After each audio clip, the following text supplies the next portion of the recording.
ஏன் நீங்கள் systematic investment பிளானை இமீடியட்டாக ஸ்டார்ட் பண்ணணும் அப்படின்றதுக்கு முக்கியமான 3 ரீசன்.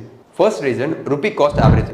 மார்க்கெட் ஹையில் இருந்தாலும் சரி லோவில் இருந்தாலும் சரி ரெகுலர் இன்டர்வலில் நம்ம அதை மியூச்சுவல் ஃபண்ட்ஸ் மூலிமா பை பண்ணிகிட்டே இருக்கிறதுனால எனக்கு ஆவரேஜாக ஒரு நல்ல ரிட்டர்ன் கிடைக்கிறதுக்கு வாய்ப்பு இருக்குது. Reason number 2 compounding power.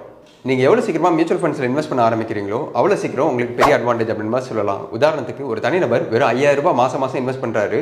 அவருக்கு ஒரு வருஷத்துக்கு அந்த இன்ஸ்ட்ருமெண்ட் ஆர் மியூச்சுவல் ஃபண்ட்ல இருந்து 15% வந்து ரிட்டர்ன் கிடைக்குது. அவர் அடுத்து 30 வருஷத்துக்கு இன்வெஸ்ட் பண்ணாருன்னா 18 லட்ச ரூபா தான் இன்வெஸ்ட் பண்ணியிருப்பாரு. அவருக்கு ரிட்டர்னா 2.76 crore வந்து கிடச்சிருக்கும். ஸோ இதுதான் பவர் ஆஃப் காம்பவுண்டிங். ஸோ நம்ம எவ்வளோ சீக்கிரமாக ஆரம்பிக்கிறோமோ நம்மளோட அமௌண்ட் கம்மியாக இருந்தாலுமே அந்த டைமிங் இருக்கிறதுனால நமக்கு அதிகமான ரிட்டர்ன் கிடைக்கிறதுக்கு வாய்ப்பு இருக்குது. மூணாவது முக்கியமான ரீசன் டிசிப்ளின்.